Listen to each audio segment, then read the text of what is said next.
जैसे मिलना भी रहता था तो कॉलेज के गेट पे आ जाते थे हम लोग, नहीं बाहर ऐसा कॉलेज के बाहर मिलना या कुछ ऐसे जो भी बातें या कुछ ऐसा रहा ज़्यादा तो कुछ तो रहता नहीं था। अगर कुछ विशेष है तो चिट्ठी पे लिख के एक दूसरे को पकड़ा दिए, शेयर कर लिए। मेरा चिट्ठी उधर, उसका चिट्ठी मेरे पास, उससे पढ़ के जान लिए क्या।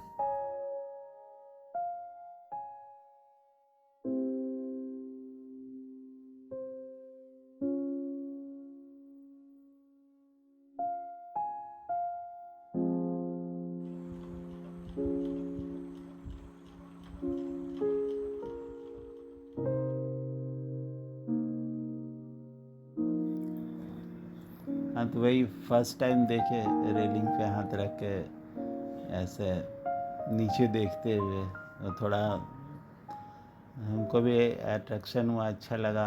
और इनोसेंट जैसा लुक लग रहा था। और एक आदमी होता है जैसा देखने का कि कुछ देख रहा है, तलाश रहा है, ऐसा है ना, थोड़ा मासूमियत जैसा।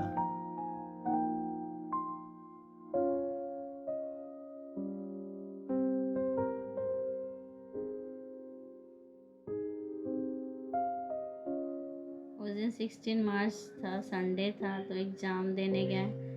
एग्ज़ाम दे रहे थे तो अचानक एग्ज़ामिनर एक रोल नंबर कॉल आउट किया, तो फिर देखे तो सर मेरा ही नंबर था। फिर मैं खड़ी हो गई, फिर बाहर निकली, तो फिर बाहर आकर इनको देखे, फिर ये बोले चलो बाहर। लेकिन आज तक वो मुझे समझ नहीं आया कि इतने नंबर इनको कैसे इतना याद रहा, वो भी एक झलक देखने से।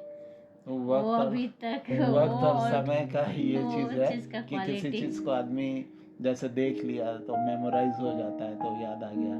और फिर ये ऐसा पल था कि अभी नहीं निकल पाते शादी के लिए, तो शायद फिर मिल भी नहीं पाते और हो भी नहीं पाता।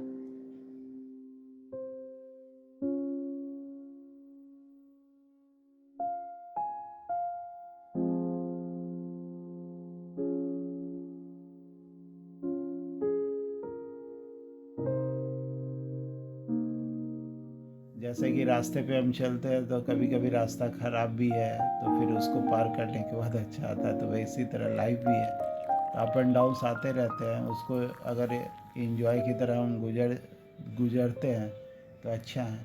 कुछ मिसअंडरस्टैंडिंग नहीं होती है आपस में। अगर कुछ है कन्फ्यूजन तो उसको बैठ के उसका सॉल्यूशन लाने का, तो यही रास्ता है आगे ज़िंदगी में बढ़ने का।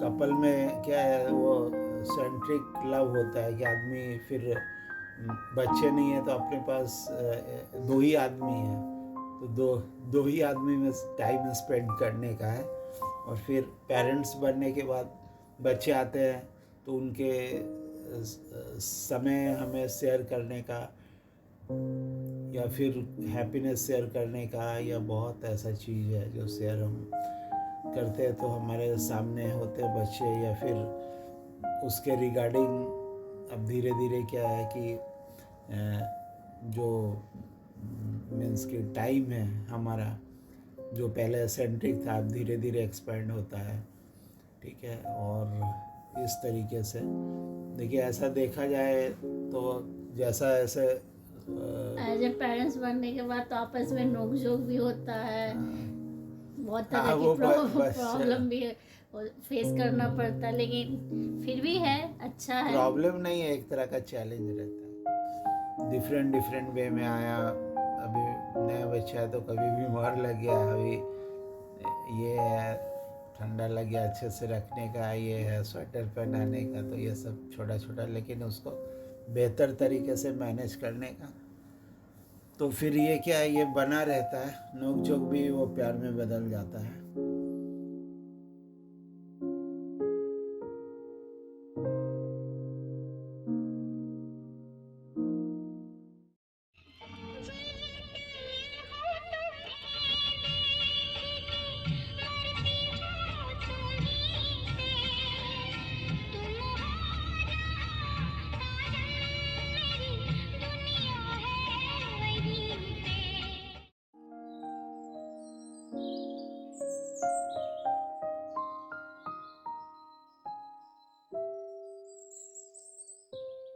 मेरे लिए फॉरएवर लव का मतलब है कि एक जैसा कंटिन्यू प्यार रहा, एक दूसरे को अच्छे से समझे, अच्छे को टाइम दिया, ये मेरे लिए है और अभी तक कंटिन्यू चल रहा है, तो ये मेरे लिए ही फॉरएवर लव इसी को बोलेंगे।